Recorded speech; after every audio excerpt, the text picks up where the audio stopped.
আজকে রান্না করব আমার ভীষণ পছন্দের খাবার। তো পছন্দের খাবার কথা বলতে যা তোতলা যাচ্ছিলাম। এটা পছন্দ দেখে আমি 2 দিন পর পরই রান্না করি। এই যে সেটা হচ্ছে মুরগির চামড়া, এটা ব্রয়লারের চামড়া আমি পছন্দ করি। আমি বাসার নিচে একজন ভাই আছে, তো মুরগি বিক্রি করে, তো তার কাছ থেকে মুরগি নিই প্রায়। তো সে মুরগির সাথে সাথে আমাকে ফ্রি দেয় চামড়াগুলো, আমি খাই জানে, সেই জন্য যত ঝামেলাই হোক চামড়াগুলো বেছে পরিষ্কার করে আমি সুন্দর করে ক্লিন করে খাই। আমার অনেক ভালো লাগে। আসলে অনেক পছন্দের খাবার, অনেকে ঝামেলার কারণে খেতে চায় না, কিন্তু আমি খাই। 2 দিন পর আমি এটা খাই, আমার বাবা পছন্দ করে। আর এটাতে ব্রয়লার মুরগিতে অনেক তেল থাকে, তাই অনেকে খেতে চায় না, ভালো লাগে না। তার জন্য আমি কি করেছি, এটাকে আমি সেদ্ধ করে অতিরিক্ত তেলটা ফেলে দিছি। দেখেন কোনো তেল নাই, শুধু আছে মোটা চামড়া। এটা রান্না করলে অনেক ভালো লাগবে। আর এটার মধ্যে একটা বিশেষ জিনিস আছে, সেটা আমার আরও বেশি পছন্দ। এই যে মুরগির পাসা বলে, আমার এত ভালো লাগে। এটা খুব নরম তুলতুলে, মুখে দিলে মিলিয়ে যায়, আমার অনেক মজা লাগে, আমার প্রিয় খাবার। আমার আম্মু হাসতেছে শুনে।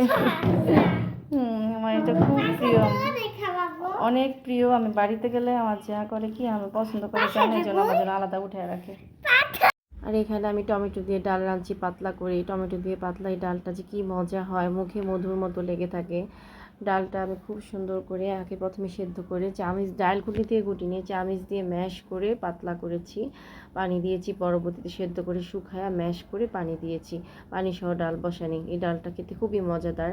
আর এখানে আমি অলরেডি চামড়া বসিয়ে দিয়েছি। চামড়াটা যে কী যে লোভনীয়, খেতে যে কী মজা। আপনারা চামড়া রান্নার ক্ষেত্রে টিক্সটা ফলো করবেন, চামড়া সেদ্ধ করে নেবেন, তাহলে অতিরিক্ত তেল থাকবে না।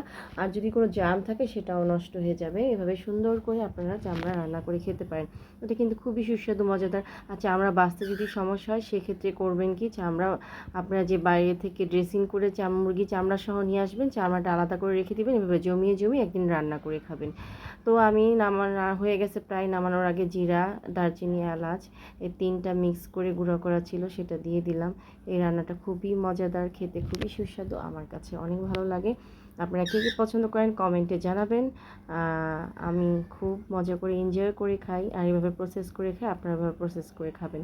তো দেখতেই তো আমার রান্না হয়ে গেল। আমি রান্নাটাকে বাড়লাম, 2টা বাটিতে নিলাম, যেহেতু আমার বাচ্চার বাবা অফিসে যায়, অফিসে তাকে খাবার দেওয়া লাগে, এই জন্য রাতে একটা খাবো, একটা অফিসে আমি এগুলো দিই। আপনারা মনে করবেন এইসব খাবার অফিসে আবার দেয়, সে যাই হোক। আমি এখন একটু ভাত খাবো। এর আগে একটা চামড়া রান্না করেছিলাম, তার একটা ভিডিও আছে, সেটা ছিল লেয়ার মুরগির চামড়া, অনেক মোটা মোটা ছিল।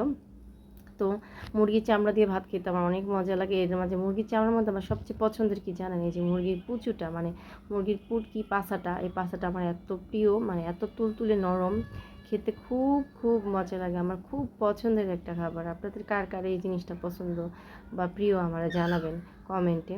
আর আমার ভিডিও কেমন লাগলো, আমার টিপসটা কেমন লাগলো, চামড়া রান্নাটা অবশ্যই সেদ্ধ করে তেল মজা করে খাইছি। আপনারা এভাবে রান্না করবেন, এই টিপস ফলো করে চামড়া রান্না করবেন, খাবেন। সাথে লেবু শসা নিয়েছি, সেই স্বাদ ছিল, মজার খুবই খাবার, আপনারা খাবেন। আমার তো আমার খুবই পছন্দ, খেতে ভালো লাগে। যারা খান এটা বুঝবেন, না খেলে বুঝবেন না। আমার স্পেশালি আমার এই মুরগির যে পাছাটা, এটা বেশি পছন্দ, খুব খাই আমি। প্রায় করি কি, বাড়ির মুরগি আনলে হুমায়রা বাবা, আমি চামড়া আলাদা করে রাখি। ওই সময় তো বাঁচা সম্ভব না, মাঝে মাঝে ড্রেসিং করে নিয়ে এসে চামড়া আলাদা করে রাখি, মুরগিটা রান্না করি। আর এখানে মাসকলাইয়ের ডাল ছিল মাছের মাথা দিয়ে, এটাও আরও মজার খাবার, সেই স্বাদ করে খাইছি, তৃপ্তি করে খাইছি। এই খাবারটা আমি ভিডিও করা ছিল, আগে দিতে পারি না, এটা রোজার মধ্যে ছিল, ভিডিও করা গেছে রোজায়। আর মুরগির চামড়াটাও রান্না করেছি বেশ কিছুদিন আগে, ভিডিওগুলো দেওয়া হয় নাই, তাই ভিডিওগুলো ছেড়ে দিলাম। যেমনই ভিডিও দিয়ে আপনাদের যদি ভালো লেগে থাকে একটু পাশে থাকবেন প্লিজ। আমার একটা ছোট্ট চ্যানেল, আমি আপনাদের কাছে সহযোগিতা আশা করছি। সবাই সব কিছু, কোনো মানুষ যখন এটা কিছু করে তার পিছনে প্রচুর আশা, একটা ভরসা থাকে, আপনারা প্লিজ পাশে থাকবেন।